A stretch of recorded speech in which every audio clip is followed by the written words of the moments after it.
Hi అండి. నిన్నటి episode గురించి కూడా మాట్లాడుకుందాం. అదేవిధంగా ఈరోజు ఒక ప్రోమో వచ్చింది. ఆ ప్రోమోలో భరణి గారి మన సుమనన్నను సాక్రిఫైస్ చేయని చెప్పింది కదా, దాని గురించి కూడా మాట్లాడుకుందాం. ఈడ ఎవరికి సింపతి వర్కౌట్ అవుతుంది, అసలు ఎవరు ఏం గేమ్ ప్లే చేస్తున్నారు అనే దాని గురించి మాట్లాడుకుందాం. నెక్స్ట్ ఈరోజు ఎవరు ఓట్ అప్పీల్ చేసుకున్నారు, ఎన్ని గేమ్లు గెలిచారు, అసలు ఏం జరగబోతుంది నెక్స్ట్ అనే దాని గురించి మాట్లాడుకుందాం. అదేవిధంగా నిన్న తనుజ ఓట్ అప్పీల్ చేసుకుంది కదా, తనుజ ఓట్ అప్పీల్ ఎలా అనిపించింది, అక్కడ వచ్చినటువంటి ఆడియన్స్ పేడ్ ఆడియన్సా అనే దాని గురించి కూడా మాట్లాడుకుందాం. మాట్లాడుకోబోయే ముందు నా ఛానల్ ఫస్ట్ టైం చూసినట్లయితే ప్లీజ్ దయచేసి లైక్ చేయండి, ఛానల్ సబ్స్క్రైబ్ చేసుకోండి, బెల్ ఐకాన్ కూడా ఆన్ చేసి పెట్టి ఉంచుకోండి, ఎందుకంటే ఫర్దర్ వీడియోస్ కోసం. ఇప్పుడు నిన్న టాస్క్ల గురించి మాట్లాడుకుందాం. నిన్న టాస్క్లు వచ్చేసి ఒకటి బాల్ టాస్క్ ఆడింది, ఇట్లా పాయింట్ తొడుక్కొని బాల్స్ పట్టుకునే టాస్క్ ఆడింది. దాంట్లో సంచాలకులే బాల్ వేయాలి, సంజన గారు వేసిరు. తర్వాత వచ్చేసి మన కళ్యాణ్ వేసిండు. బాల్స్ ఇద్దరు వాళ్ళు ఉండే 9 బాల్ అన్నప్పుడు ఇద్దరు అందరికీ ఉన్న వాళ్ళకి ఎట్లా ఈక్వల్గా వస్తాయి, ఒకరికి 2 వస్తుంది, ఒకరికి 3 కూడా రావచ్చు. అట్లా బాల్స్ అనేది కళ్యాణ్ వేసే విధానంలో అందరికీ కరెక్ట్గా వేసిండు. అనవసరంగా సంజన గారే పెద్ద ఇష్యూ చేయాలని చెప్పేసి ఇష్యూ చేసినట్టుగా అనిపించింది తప్ప అక్కడ ఏం కళ్యాణ్ది అయితే కొంచెం కూడా మిస్టేక్ లేదని నాకు అనిపించింది. మీకేమనిపించింది అని కామెంట్ చేయండి. నెక్స్ట్ తనుజ అక్కడ కళ్యాణ్ అంటే సంజన గారు ఏం చేసింది, లాస్ట్ బాల్ వచ్చేసి తనుజ దాంట్లో ఇచ్చింది కదా, అంటే అన్ని తనుజకే వస్తున్నాయి, తనుజకే అంత ఫేవరిజం జరుగుతుంది అనే విధంగా పోర్ట్రేట్ చేయాలని చెప్పేసి సంజన గారు గేమ్ ప్లాన్ చేసింది. ఫస్ట్ ఆఫ్ ఆల్ అసలు సంజన గారు గేమ్ ప్లాన్ ఏంటంటే, ఇంతకు ముందు అమ్మాయి పేరు అదేంటి మన రీతు హౌస్లో ఉండగా రీతు ఎమ్మటపడింది, రీతు హౌస్లో ఉండగా రీతు ఎమ్మటపడింది. నెక్స్ట్ ఇప్పుడు తనుజ టాప్లో ఉందని తనుజకు ఆల్రెడీ ఈమెకు తెలుసు, ఎందుకంటే ఒకసారి నామినేషన్ చేసింది కదా, టాప్లో ఉండవు నిన్ను నామినేషన్ చేస్తున్నా అందుకే నాకు పోటీ అనుకోని అని చెప్పేసి నామినేషన్ చేసింది కదా. దాని తర్వాత ఎలాగూ తనుజని ఏదో ఒక నెగిటివిటీ చేయాలి, టాప్లో ఉంది కాబట్టి అందరూ బయట నుంచి వచ్చినటువంటి ఫ్యామిలీ మెంబర్స్ అందరూ టాప్లో పెట్టేసారు. ఎవరు కూడా తనుజని పొగుడుతున్నారు, టాప్లో ఉంది, ఈ అమ్మాయి నేను కొట్టేస్తే ఈ అమ్మాయి ప్లేస్లోకి నేను చేరొచ్చు అనేది ఒకటైతే పెట్టుకుంది. ఫస్ట్ ఆ అమ్మాయిని పంపించేసింది, ఏది టాప్ 5లో ఉంటుందేమో టాప్ 5లో ఉంటుంది అనుకున్న అమ్మాయి రీతు చౌదరిని పంపించేసింది. ఆ అమ్మాయి ఎమ్మడిపడింది, ఆ అమ్మాయి వెళ్ళిపోయింది. నెక్స్ట్ తనుజ ఎమ్మడిపడడం అనేది ఫోకస్గా పెట్టుకుంది సంజన గారు. అక్కడ తనుజ తప్పు లేకపోయినా కూడా తనుజ ఇది చేసింది అది చేసింది అని చెప్పేసి ఏదో ఒకటి పోర్ట్రేట్ చేసేసి తనుజను నెగిటివ్ చేసే కోణంలో పని కట్టుకున్నట్టు కనిపించింది. ఆమె పనిలో పనిగా భరణి గారిని కూడా ఒక మ్యానికులేట్ చేయడం మొదలెట్టిందని అనిపించింది నాకు. మరి భరణి గారు కూడా ఈమె వైపు ఉండేలాగా చేసుకునే విధంగా ప్రయత్నం చేస్తుంది. ఎందుకంటే మనమందరం ఎర్రిపప్పలం, ఎందుకంటే తన సంజన గారు మామూలు గేమ్ ప్లాన్ కాదు, మంచి గేమర్. ఎందుకంటే మన హిందీ బిగ్ బాస్కి వెళ్ళింది, హిందీ బిగ్ బాస్లో కూడా తను ఉండి వచ్చింది కాబట్టి తనకు తెలుసు ఎలా ఉండాలి. అసలు ఈ సీజన్లో ఒక బిగ్ బాస్కి పోయి వచ్చినటువంటి కంటెస్టెంట్స్ ఎవరన్నారంటే సంజన గారు. ఆమె గేమ్ ప్లాన్ ఎరికే, ఎలా పోవాలి, ఎలా ముడి తిప్పాలి, ఎలా చేయాలని అనుకుంది. అక్కడ బెడిసి కొట్టింది. ఇమానియల్ ఈమెకి ఓటేసిండు, ఆ టాస్క్లో ఆమె అవుట్ అయిపోవడం జరిగింది. నెక్స్ట్ అక్కడ ఇమానియల్ వేసినందుకు కూడా పగపట్టలేదు, ఇటుపక్క డెమాన్ వేసినందుకు పగపట్టలేదు, కళ్యాణ్ వేసినందుకు పగపట్టలేదు, తనుజనే పగబట్టింది. తనుజ ఇది చేసింది, తనుజ అది చేసిందని చెప్పేసి ఒక పోర్ట్రేట్ చేయాలి, జనాలకు ఏదో ఒకటి ఇంజెక్షన్ చేయాలి, ఏదో ఒకటి ఎక్కించాలనే ఉద్దేశంతో పని కట్టుకొని ఈరోజు ఆ బాల్ టాస్క్ అయిపోగానే కళ్యాణ్ చూసినావా, కళ్యాణ్ తనుజ చెప్పినట్టుగా వింటున్నాడు, పప్పెట్లాగా తనుజ కింద పప్పెట్లాగా మారిపోయింది అని చెప్పేసి భరణి గారు, అవును నిజంగా నీ అమ్మాయికి చెప్పాలనుకుంటున్నా కానీ ఎక్కడ ఫీల్ అయిపోతుందో అని చెప్పేసి చూస్తున్నా అని చెప్పేసి భరణి గారు అంటే నాకైతే ఫన్ వచ్చేసింది, నవ్వు వచ్చేసింది. అసలు నాకు కొంచెం అయ్యో ఇదేంది ఇలా మాట్లాడుతున్నాను అనిపించింది. ఎందుకంటే అసలు ఆ మాట మాట్లాడడానికి అర్హత లేనటువంటి వ్యక్తి భరణి గారు మాట్లాడడం అయితే నాకైతే నవ్వొచ్చింది. మీరు ఏమనుకున్న భరణి గారి ఫ్యాన్స్ ఏమనుకున్నా పర్లేదు కానీ నాకైతే నవ్వొచ్చింది. ఎందుకంటే దివ్య నిఖిత కింద పప్పెట్లాగా మారినటువంటి భరణి గారు అని చెప్పేసి వాళ్ళ అమ్మ వచ్చింది చెప్పింది, భరణి గారు వాళ్ళ అమ్మ వచ్చింది, వాళ్ళ బిడ్డ వచ్చి చెప్పింది, ఆమె కింద పప్పెట్లాగా మారి అంటే లేవడం, కూర్చోవడం, తినంటే తినడం, నా కూర తీసుకో, నా పువ్వు తీసుకో, నా అన్నం తీసుకో, ఇది తీసుకో అది తీసుకో అని చెప్పితా అంటే పప్పెట్లాక ఇట్లా అంత క్యాపబిలిటీ ఉన్న పర్సన్, అంత గాంభీర్యత్వం ఉన్న పర్సన్ అని చెప్పేసి నాగబాబు గారు స్టేజ్ మీకు వచ్చి చెప్పినప్పుడు నా అర్థమైంది, అవును ఇంత అగ్రెసివ్ ఉంటుంది, అగ్రెషన్ నేచర్ అంత తగ్గిపోయింది అని అంటే అబ్బా నిజంగా నేను అనుకున్నా. ఇక్కడికి వచ్చి పప్పెట్లాక మారిపోయి దివ్య కింద మేమేమే అనుకుంటే దివ్య కింద తిరిగినటువంటి భరణి గారు ఈరోజు వాళ్ళిద్దరిని బ్యాడ్ చేసే, అంటే వాళ్ళిద్దరిని బ్యాడ్గా పోర్ట్రేట్ చేసే పనిలో పనంగా పెట్టుకొని అలా మాట్లాడడం అయితే నాకైతే చండాలంగా అనిపించింది. మీకేమనిపించింది అనేది కామెంట్ చేయండి. భరణి గారి విషయంలో దివ్య అప్పుడు చేసింది భరణి గారు మర్చిపోయిందేమో నాకు అనిపించింది. నాకైతే అది కరెక్ట్ కాదనిపించింది. ఎందుకో తెలియదు కానీ తనుజను పగబట్టినట్టుగా తనుజను ఏదో విధంగా నెగిటివ్ చేయాలని తనుజ ఇప్పుడు వాటర్ వాటర్ టాస్క్లో భరణి గారు తనుజకు సపోర్ట్ చేయకుండా సుమనన్నకు సపోర్ట్ చేసేసి సుమనన్నకు వాటర్ పోయకుండా తనుజ దాంట్లో 4 సార్లు వాటర్ పోసిండు. అయినా కూడా తనుజ ఏమనలేదు. నువ్వు ఎక్కడ బాధపడతావు అని తనుజ బాధపడలేదు, భరణి గారు పోయలేదని ఫీల్ అవ్వలేదు. ఈయన వచ్చేసి కెమెరా దగ్గరికి వచ్చినట్టు చెప్పినట్టుగా తనుజ ఫీల్ అవుతుంది అని చెప్పేసి 10 సార్లు చెప్పుకున్నాడు. ఆ నెక్స్ట్ డేనే ఈయనకు ఆ ట్రయాంగిల్ టాస్క్లో అడ్డంగా నిలబడింది. ట్రయాంగిల్ టాస్క్లో నాగార్జున గారితో ఆ టాస్క్లో ఈమె తలదొరచకపోతే నాగార్జున గారితో భరణి గారి కంటే ఎక్కువ తనుజకు తిట్లు పడినాయి, కోప్పడిండు. భరణి గారి కంటే ఎక్కువ ఆ అమ్మాయి బాధపడింది. అక్కడ స్టాండ్ తీసుకుంటే నాకు అమ్మ నిజంగా ఎవరిని మాట్లాడకపోయినా తనుజ నాకు స్టాండ్ తీసుకుంది, నేను మస్తు నిలబడింది, ఎవరు నిలబడరు అనుకున్న ఈ హౌస్లో నాకు నిలబడిందిరా అని చెప్పేసి ఈయన వైపు నిలబడితే అలా, ఈయన వైపు నిలబడకపోతే వేరేలాగా. ఇప్పుడు బాల్స్ అన్నీ భరణి గారి దాంట్లోకి వచ్చి ఉండి భరణి గారు టాప్ 1లో ఉంటే బాల్స్లలో టాప్ 1లో ఉంటే ఈ మాటలు వెళ్ళిపోయి ఈ పప్పెట్టు ఇవన్నీ వెళ్ళిపోయేది. ఈరోజు ఏం చేసిండు, టాప్ 1లో ఉండింది తనుజ అని తెలవగానే టాప్ 1లో ఉండిందని తెలవగానే పప్పెట్ అని చెప్పడం వల్ల అది అన్నట్టు ఆయన భరణి గారి గేమ్ ప్లాన్ కన్నింగ్ ప్లాన్ అనేది మెల్లమెల్లగా బయటపడుతుంది. కన్నింగ్ గేమ్ ప్లాన్ అనేది బయటపడుతుంది. ఈ రోజు కూడా ప్రోమో చూసి అందరు మోసపోయి ఏదో ప్రోమోలో భరణి గారు సాక్రిఫైస్ చేసిందని చెప్పేసి అనుకోవడం అనేది జరిగింది. అదేదో నేను లాజికల్తో సహా చెప్తా, అప్పుడు మీకు అర్థమవుతుంది. కొంతమంది తిట్టుకోవచ్చు, భరణి గారి ఫ్యాన్స్కి నచ్చపోవచ్చు, సంజన గారి ఫ్యాన్స్కి నచ్చపోవచ్చు, సుమనన్నకి అయితే పాప అమ్మాయి కూడా సుమనన్న గురించి పక్క పెట్టండి, కానీ వీళ్ళిద్దరు ఫ్యాన్స్కి అయితే నేను నచ్చకపోవచ్చు నేను చెప్పిన విధానాన్ని బట్టి. ఇప్పుడు అది జరిగింది. దాని తర్వాత వీళ్ళు మళ్ళీ ఇంకో గేమ్ ఆడిరు. ఆ గేమ్లో కూడా ఆ పజిల్ మెల్లగా కంప్లీట్ చేసేసిండు, వచ్చిండు, అది పెట్టేసిండు, దాంట్లో ఫస్ట్ ప్రైజ్ కొట్టేసిండు. సరే అది అయిపోయింది అనుకుందాం. దాంట్లో వచ్చేసి ఇప్పుడు టాప్ 1లో ఎవరు ఉన్నారు, 220 అంటే 220తోని టాప్ 1లో భరణి గారు ఉన్నారు, 230తోని తనుజ ఉంది, తర్వాత 170తోని ఇమానియల్ ఉన్నాడు, 150తోని డెమ్మన్ ఉన్నాడు, నెక్స్ట్ వచ్చేసి సంజన గారు ఉన్నారు, 140తోటి మన సుమనన్న ఉన్నాడు, 100తోని. ఇలా ఉన్నారు అన్నట్టు. ఇలాంటి పాయింట్స్ ఉన్నాయి కదా. ఇప్పుడు ఈ పాయింట్స్ల ద్వారా మన ఇద్దరు టాప్లో ఉన్నోళ్ళు ఆ ఓటు అప్పీల్ కోసం వెళ్ళాలి. ఇద్దరు టాప్లో ఉన్నోళ్ళు ఓటు అప్పీల్ కోసం వెళ్ళినప్పుడు హౌస్లో ఉన్న మన ఆడియన్స్ లోపలికి వచ్చారు. హౌస్లోకి ఆడియన్స్ను అందరూ పేడ్ ఆడియన్స్ అంటారు. పేడ్ ఆడియన్స్ కాదురా నాయన, ఎందుకంటే నేను అక్కడికి వెళ్ళిన కాబట్టి, నేను కూడా ఆ షోకి అటెండ్ అయినా కాబట్టి పేడ్ ఆడియన్స్ కాదు. ఎందుకంటే అక్కడ ఒక ఇంటర్వ్యూ జరుగుతుంది, మొత్తం ఒక 2 గంటలు కూర్చోబెడతారు. 2 గంటలు కూర్చోబెట్టి మీరు ఏం ఉన్నటువంటి అంటే గేమ్ ఆడుకుంటప్పుడు అక్కడికి వచ్చిన కంటెస్టెంట్స్ వేరే వాళ్ళ ఫ్యాన్ అయి ఉంటారు. ఇప్పుడు ఫర్ ఎగ్జాంపుల్ 20 మెంబర్స్ వచ్చారు, నాతో పాటుగా 20 మెంబర్స్ వచ్చారు. ఆ 20 మెంబర్స్లో కూడా మీరు ఎవరెవరు ఫ్యాన్స్, మీరు ఎవరి తరపున వచ్చారు అని ఇట్లా అడుగుతారు అన్నట్టు. అడిగినప్పుడు చెప్తుంటారు. నాకు వినిపించిన పేరు ఎక్కువగా వినిపించిన పేరు ఏదంటే ఇప్పుడు 20 మందిలో ఒక 7 పేర్లు మాత్రము కళ్యాణ్ పేరు చెప్పారు, ఒక 6 మాత్రము తనుజ పేరు చెప్పారు, ఇంకా 2 భరణి గారి పేరు చెప్పారు, 2 వచ్చేసి ఇమాన్యుయల్ పేరు చెప్పారు, ఒకళ్ళు సంజన గారి పేరు చెప్పాడు. ఇట్లా జరిగింది అన్నట్టు. మొత్తం 20 మెంబర్స్ వస్తే ఇలా వచ్చిన ఫ్యాన్స్ వేరు. ఇక్కడ జరిగింది ఏంటి, టాస్క్ ఆడిపించిరుగా లోపల బిగ్ బాస్ హౌస్లో టాస్క్ ఆడిరుగా, టాప్లో ఉన్న వాళ్ళకి ఓటు అప్పీలు. ఇప్పుడు వచ్చింది ఎవరు, నేను ఒకవేళ తనుజ ఫ్యాన్స్ అనుకోండి, నేను తనుజ కోసం పోయినా, నాలాగా ఇంకో కళ్యాణ్ ఫ్యాన్స్ ఉన్నారు, కళ్యాణ్ కోసం వచ్చారు. అందరు ఇట్లా అనుకొని వచ్చారు, మన కళ్యాణ్తో మాట్లాడచ్చు, తనుజ అంటే హౌస్ మేట్స్ అందరితో మాట్లాడచ్చు ఏమన్న ఉద్దేశంతో అక్కడికి వచ్చారు. అక్కడికి వచ్చిన తర్వాత ఏం జరిగింది, లోపల టాస్క్లు ఆడిరు కదా, టాస్క్లు ఆడి ఎవరు టాప్లో ఉంటే వాళ్ళకు ఓటు అప్పీల్ అని చెప్పారు. అప్పుడు వాళ్ళకి ఆల్రెడీ ఒక 1 డే డిలే కదా, ఇది ఆల్రెడీ ఆడి వచ్చి ఉన్నారు అలా మనకు తెలియదు కదా ఎవరు వచ్చారు, ఎవరి సంగతి లీకులు తెలియదు కదా, బయటికి రాదు కదా. అప్పుడు ఆల్రెడీ ఇమాన్యుయల్ మన డెమోన్ 2 ఆడిరు, వాళ్ళు టాప్లో ఉన్నారు, వాళ్ళకు ఓటు అప్పీల్ ఇవ్వాలని చెప్పేసి బిగ్ బాస్ టీమ్ అని డిసైడ్ చేసుకుంది. మేము వెళ్ళింది ఫ్యాన్స్ బేస్ తరపున వెళ్ళినాం. అప్పుడు ఫ్యాన్ బేస్ తరపున వెళ్ళినప్పుడు క్వశ్చన్స్ అడగాలని మనం ఎన్నో అనుకుంటాం అన్నట్టు.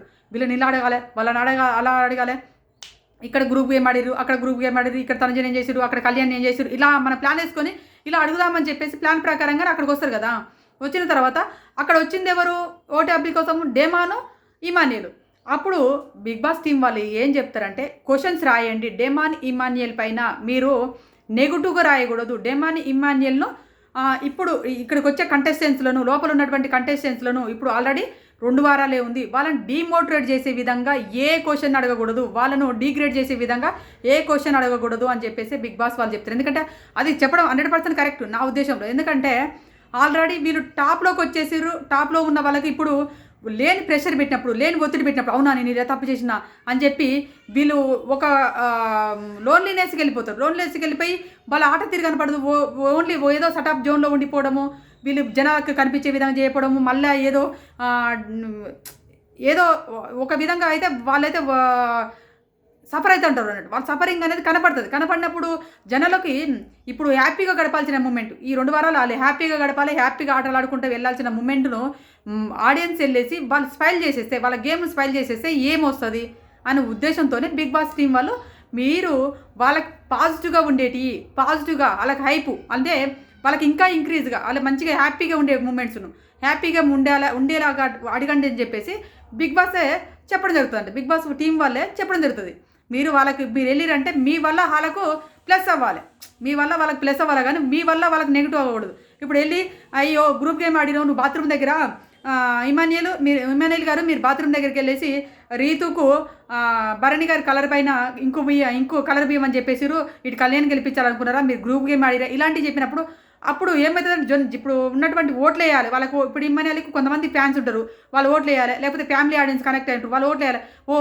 వాళ్ళు లైవ్ చూడరు కదా, లైవ్ చూడకుండా ఉంటారు. అరే ఇట్లా చేసిండా ఇమానియల్, అప్పుడు తడబడతాడు, ఇమానియల్ కూడా తడబడతాడు కదా, అది దొరికిపోతాడు అనవసరంగా. ఇప్పుడు వాళ్ళకు ఉన్నటువంటి ఓటింగ్ తగ్గించే ప్రయత్నం చేయకూడదనే ఉద్దేశంతో బిగ్ బాస్ టీం వాళ్ళు ప్రయత్నం చేశారు. ఎందుకంటే వాళ్ళకు మోటివేషన్గా ఉండాలి, వాళ్ళకి హ్యాపీగా ఫీల్ అవ్వాలి, వాళ్ళ హౌస్లో హ్యాపీగా ఏ టాస్క్ ఆడినా హ్యాపీగా ఆడాలి, హ్యాపీగా ముందుకెళ్ళాలి అనే ఉద్దేశంతోనే ఈ ఆడియన్స్ను లోపలికి పిలవడం జరిగింది.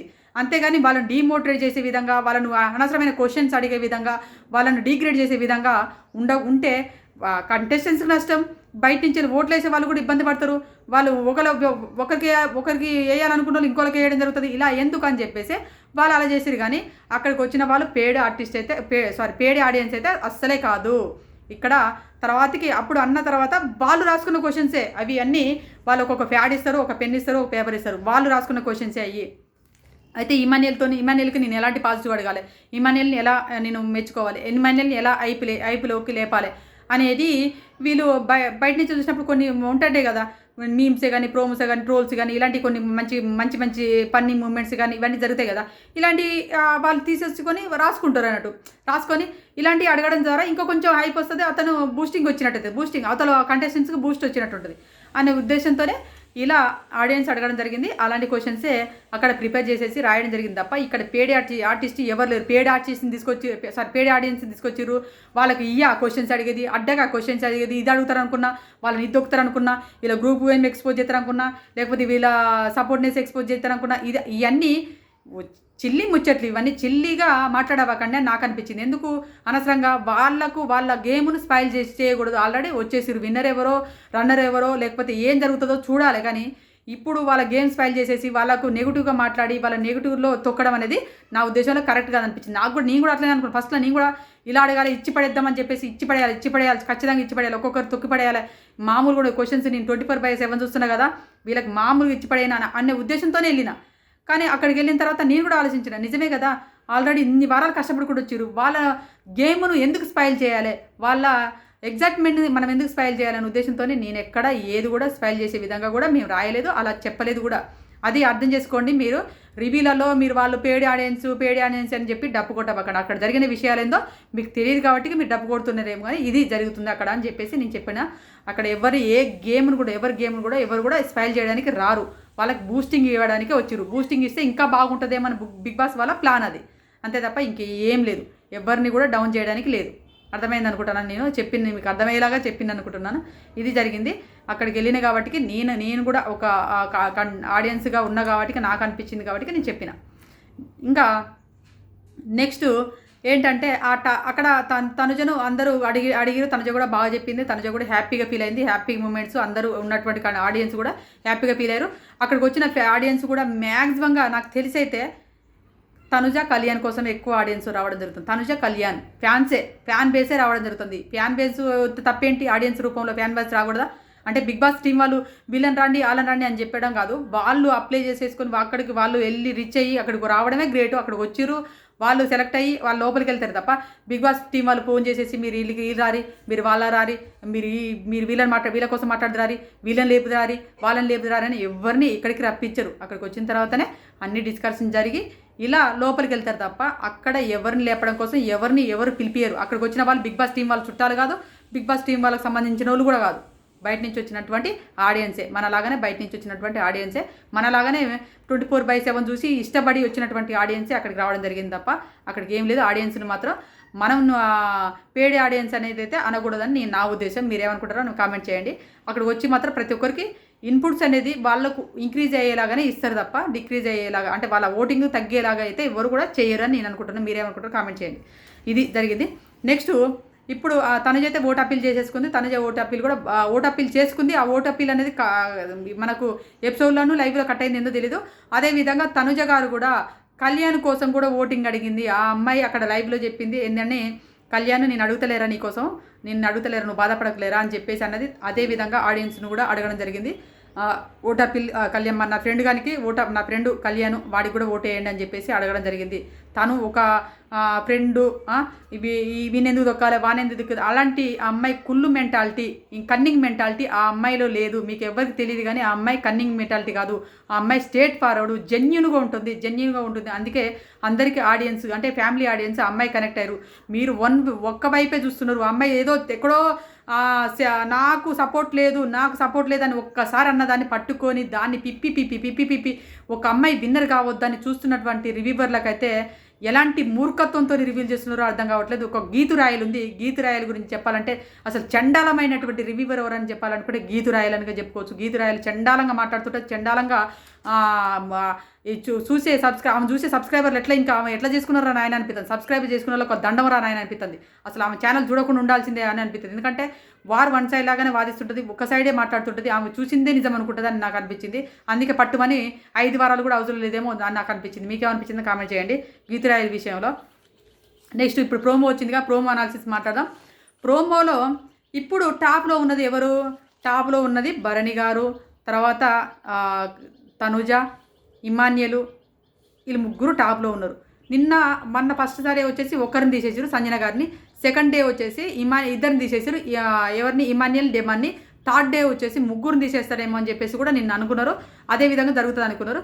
దానికంటే ముందు ఏం జరిగిందంటే లీస్ట్లో ఉన్నటువంటి సుమనన్నకు ఉన్నటువంటి 100 పాయింట్స్ను ఎవరికన్నా అందులో ఉన్నటువంటి కంటెస్టెంట్స్ ఎవరికన్నా ఇవ్వచ్చు అని చెప్పేసి సుమనన్నకి బిగ్ బాస్ టీం చెప్పడం వల్ల, బిగ్ బాస్ గారు చెప్పడం వల్ల సుమనన్న బయటకు వచ్చిన తర్వాత నాకు ఎవరున్నారన్నా, నాకు ఈ హౌస్లో నువ్వు తప్ప అని చెప్పేసి, అంటే వీళ్ళిద్దరు బాండింగ్ ఫస్ట్ నుంచే ఉంది కాబట్టి అన్న నాకు ఎవరున్నారన్నా నువ్వు తప్ప అని చెప్పేసి ఎమోషనల్ అయ్యి ఏడ్చింది. నాకు అక్కడ కొంచెం సుమనన్న బాధపడుతుంటే నాకు కూడా బాధ అనిపించింది. అక్కడ భరణి గారు ఏడ్చుంటే బాధ అని కాదు, అక్కడ సంజన గారు ఏడ్చుంటే బాధ లేదు. నాకు ఎవరు ఏడ్చిన బాధ అనిపించలేదు కానీ సుమనన్న కొంచెం బాధపడితే నాకు ఎవరు లేరు అన్న పదానికి నాకు కూడా బాధ అనిపించింది. అక్కడ సుమనన్న కూడా జెన్యున్గా ఉన్నాడు కాబట్టి నాకు ఎవరు లేరన్నా అని చెప్పడం జరిగింది. ఆ పదానికి నాకైతే ఎక్కడో చిన్న బాధ అయితే అనిపించింది. కానీ సంజన గారు ఏడుస్తుంటే నాకు అస్సలే బాధ అనిపించలేదు. భరణి గారు కూడా బాధపడితే నాకు అసలే బాధ అనిపించలేదు. ఎందుకంటే వీళ్ళ కన్నింగ్ నేచర్ అనేది మీరు ఒక్కో సైడే చూస్తుంటారు. అన్ని వైపులు ఆలోచించండి. ఒక్కొక్క దాన్ని డాట్ చేస్తూ కనెక్షన్ చేస్తూ చూడండి. అన్ని విధాలుగా ఒక్కొక్క కంటెస్టెంట్స్ ప్రతి ఒక్కదాన్ని డాట్ చేసి చూస్తే మీకు ఖచ్చితంగా కనపడుతుంది. ప్రతి ఒక్కరు శుద్ధపూసలు కాదు. అక్కడ ప్రతి ఒక్కరు ఏదో ఒక గేమ్ ప్లాన్తోనే వస్తారు అనేది ఆలోచించుకోండి. ఇక్కడ భరణి గారు ఏం చేసిండు, ఇక్కడ పుసుకున్న నాకే ఇచ్చింది అనుకో అన్న, నాకు నువ్వే ఉన్నావు కదా అన్న అని చెప్పేసి భరణి గారికి ఇప్పుడు ఈ 100 పాయింట్స్ ఇస్తే 320 పాయింట్లు అయితే అంటే 320 పాయింట్స్ అయితే టాప్ 1లో ఉంటే ఇప్పుడు భరణి గారిని పక్కకు పెట్టేస్తారు. నన్నెక్కడ పక్కకు పెడతారో అనే భయంతో అప్పుడు ఏం చేసిండు భరణి గారు, ఇప్పుడు లీస్ట్లో ఎవరుకునే మార్కులు 140తో ఎవరున్నారు? సంజన గారు ఉన్నారు. అంటే సంజన గారికి సుమనన్న పాయింట్లు ఎన్ని ఇస్తే 100 ఇచ్చిన అనుకో 240 అవుతుంది. అంటే సంజన గారిని పక్కకు పెట్టచ్చు. ఇక పుసుకున్న నన్ను ఒక్కరిని పెడితే ఎట్లా? సంజన గారి మీద జాలితో ఇవ్వమని లేదు భరణి గారు. నేను తెలిసిన విషయం ప్రకారం సంజన గారికి జాలితో ఇవ్వమని లేదు. సంజన గారిని పక్కకు పెట్టాలి. ఒకవేళ నన్నెక్కడ పక్కకు పెడతారో అన్న భయంతో సంజన గారికి ఇచ్చేస్తే 240 అవుతాయి. మీకు అందరు లాజిక్ తెలియక oh my God Bharani garu ఎంత సాక్రిఫైస్ చేసేసిండు, దేవుర్రా సూపర్రా ఎట్లా నిలబడ్డారు మా సంజన గారికి అని చెప్పేసి సంజన గారి ఫ్యాన్స్ సూపర్గా భరణి గారు మెచ్చుకోవచ్చేమో. కానీ భరణి గారి గేమ్ ప్లాన్ ఏంటంటే ఇక్కడ ఒకవేళ ఒకళ్ళు తీసేయంటే సంజన గారిని తీసేస్తారు, ఇద్దరు తీసేయంటే నేను కూడా పోనో తెలీదు, చూద్దాం, ప్రయత్నం అయితే చేద్దాం. ఇక్కడైతే సంజన గారు లీస్ట్లో ఉన్నారు కాబట్టి సంజన గారికి ఇచ్చేసారు అనుకోండి, ఐలోకి వచ్చేస్తే సంజన గారు బయటకు వెళ్ళిపోతుంది, అవుట్ ఆఫ్ ది రేస్ అవుతుంది ఇప్పుడు ఈ టాస్క్లో అని చెప్పేసి గేమ్ ప్లాన్తో సంజన గారికి ఇచ్చినట్టుంటుంది. ఇక్కడ నాకు కూడా సింపతి వర్కౌట్ అయినట్టుంటుందని గేమ్ ప్లాన్ వేసిందని నాకు అర్థమైంది. నాకు అర్థమైన భాష అది, మీకేం అర్థమైంది అనేది కామెంట్ చేయండి. ఇక్కడ సంజన గారికి 240 అవుతుంది, 340 అవుతుంది. సో 100 ప్లస్ 140 ఇప్పుడు 240 అవుతుంది. బన్నీ గారి కంటే 20 పాయింట్స్ ఎక్కువ ఉంటాయి కాబట్టి అప్పుడు సంజన గారిని ఆ గేమ్లో పక్కకు పెడతారేమనే ఉద్దేశంతో చేసిరన్నట్టు. ఇక్కడ ఇప్పుడు బిగ్ బాస్ టీం వాళ్ళు అక్కడ గేమ్లో ఎవరిని పెట్టిండు? బర్నీ అన్ననే పక్కకు పెట్టడం జరిగింది. ఇక్కడ పాయింట్స్ ఇచ్చి ఆ అమ్మాయి టాప్లోకి వచ్చినందుకు పక్కకు పెట్టలే, కానీ బర్నీ గారు పక్కకు ఉన్నాడు. బర్నీ గారు సంచాలకులు అయినట్టుగా అర్థమవుతుంది మనకి. ఇందాక ఒక టాస్క్ అయిందిగా, ఆ టాస్క్లో సంజన గారు బాల్స్ కొడుతున్నారు కదా, ఎన్ని బాల్స్ కొడితే అన్ని 10 పాయింట్స్ కావచ్చు అని నేను అనుకుంటున్నా. అలా సంజన గారికి మళ్ళీ కొన్ని పాయింట్స్ యాడ్ అయ్యి తను టాప్ 1లోకి ఇంకా టాప్ 1లోకి వెళ్ళిపోయింది. దాని తర్వాత సంజన గారి తర్వాత ఇమాన్యుయల్కి వచ్చినాయి. ఇమాన్యుయల్ వచ్చేసి టాప్ 2లో ఉన్నాడు. సంజన గారు ఇమాన్యుయల్కి ఇద్దరికి ఓటు అప్పీల్ వచ్చేసింది. ఆల్రెడీ అక్కడ పోయినాక ఆల్రెడీ వచ్చినటువంటి ఆడియన్స్కి కానీ వచ్చినటువంటి ఆడియన్స్కి అందరికి తెలుసు కదా ఇమాన్యుయల్ ఓటు అప్పులు చేసుకున్నాడని చెప్పేసి తెలుసు. కాబట్టి ఇమాన్యుయల్కి ఓటు అప్పీల్ ఇవ్వకుండా సంజన గారికి ఓటు అప్పించాడు. ఇమాన్యుయల్ సంజన గారికి ఇవ్వని చెప్పేసి అయితే సాక్రిఫైస్ చేసి ఉండకపోవచ్చు అని నేను అనుకుంటున్నా. ఇమాన్యుయల్ను అందరూ ఇమాన్యుయల్కి ఓటు అప్పీల్ ఇద్దామని అనుకోకపోవచ్చు. అక్కడ సంజన గారికే ఓటు అప్పీలు ఆడియన్స్ ఇచ్చి ఉండొచ్చు అని నేను అనుకుంటాను. ఇక్కడ సాక్రిఫైస్ చేసిరని ముచ్చట కూడా తీసుకురావద్దు, మనం చూడముందుకే ఇన్ని ఊహించుకోవద్దని నేను అనుకుంటున్నా. మీరేమనుకుంటారని కామెంట్ చేయండి. సంజన గారు ఓటు అప్పీల్ చేసేసారు. సంజన గారు ఓటు అప్పీల్ చేయడం నాకు కూడా హ్యాపీగా అనిపించింది.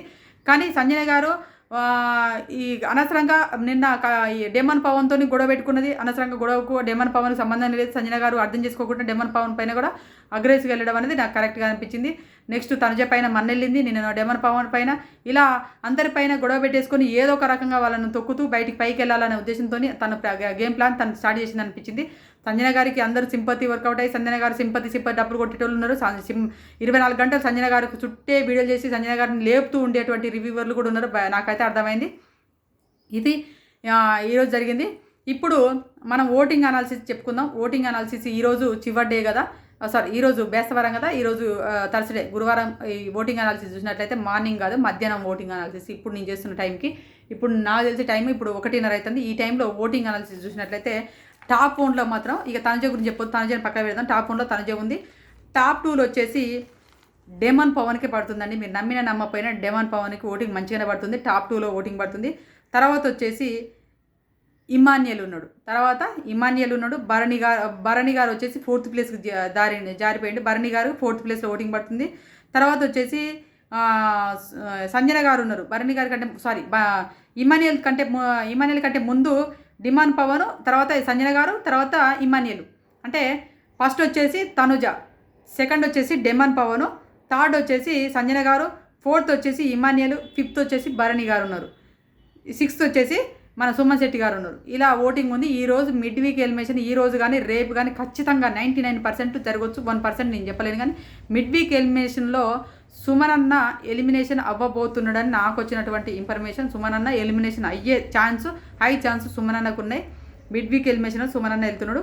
ఇక్కడ నేను చెప్పాల్సింది ఏంటంటే ఇమాన్యుయల్ ఫ్యాన్స్ ఇమాన్యుయల్కి ఓటేసుకోండి. ఎందుకంటే ఇమాన్యుయల్ చాలా ఓటింగ్ తగ్గింది. ఇమాన్యుయల్ గేమ్ ప్లాన్ ఏంటంటే గేమ్ అంటుండే. కానీ ఒకవేళ ఈయన ఎక్కడైనా సాక్రిఫైస్ చేసుకుంటూ ముందుకెళ్ళి ఉంటే ఈయనకి సింపతి వర్కౌట్ ఇంకో కొంచెం ముందుకెళ్ళేవాడేమో. కానీ బడి గేమ్ అంటాడు. అక్కడ చూడండి, ఇక్కడ వచ్చేసి డెమన్ పవను నన్ను తీసేయి కానీ ఇమాన్యుయల్ అన్నను ఉంచండి, ఇమాన్యుయల్ అన్నను ఉంచండి అని చెప్పేసి నిన్న రిక్వెస్ట్ చేస్తున్నా. అంతగా రిక్వెస్ట్ చేస్తుంటే ఇమాన్యుయల్ అనాల్సింది ఉండే, అరే నేను ఆల్రెడీ ఓటింగ్ అప్లైకి వెళ్ళినరా, ఓటింగ్ అప్లై చేసుకున్నాను, నేను ఓటింగ్ రిక్వెస్ట్ చేసి వెళ్ళిన కదా ఆడియన్స్ దగ్గరికి, ఆడియన్స్తో మాట్లాడేసి వచ్చిన కదరా, నాకొద్దురా, ఇప్పుడు నువ్వుండు నేను తప్పుకుంటారా అని చెప్పేసి ఒక మాట కూడా ఎక్కడన్నా అంటాడని చూసినా కూడా ఇమాన్యుయల్ అనట్లేడు. గేమ్ అంటే ఏం కనెక్ట్ అవుతారు ఆడియన్స్? ఈయన గేమ్కి ఎలా కనెక్ట్ అవుతారు? అక్కడ ఇమాన్యుయల్ ఎక్కడ చూసినా సేఫ్గా గేమ్ ఆడుకుంటూ పోవాలి. నేను ఎటువంటి టాప్ 5లో ఉండాలని చూస్తుండు. కానీ విన్నర్ ఎట్లా అవ్వాలి, నేను ఎలా చేస్తే విన్నర్ అవుతాను ఆలోచన కోల్పోయిందేమో నాకు అనిపించింది. మీకేమనిపించింది అని కామెంట్ చేయండి. ఇది నా రివ్యూ అండి. రివ్యూ నచ్చింది అనుకుంటాను. ప్లీజ్ దయచేసి లాంగ్ అయిందని చూడడం మాత్రం మానేయకండి. చూడండి, ట్రై చేయండి. నచ్చితే సబ్స్క్రైబ్ చేసుకోండి. మన ఛానల్ సబ్స్క్రైబ్ చేసుకోకుండా ఉండవకండి. ఎందుకంటే ఎంతోమంది ప్లీజ్ సబ్స్క్రైబ్ చేసుకోండి అంటే ఒక్కొక్కసారి వాళ్ళకి ఒక్కొక్క 5,000 10,000 సబ్స్క్రైబర్లు చేసుకుంటారు. కనీసం ఒక్కరిద్దరని చేసుకోండి దయచేసి అని నేను రిక్వెస్ట్ చేస్తున్నాను. ప్లీజ్ దయచేసి సబ్స్క్రైబ్ చేసుకోండి, ఛానల్ సపోర్ట్ చేయండి. మరిన్ని అప్డేట్ కోసం మా ఛానల్ సబ్స్క్రైబ్ చేసుకోండి.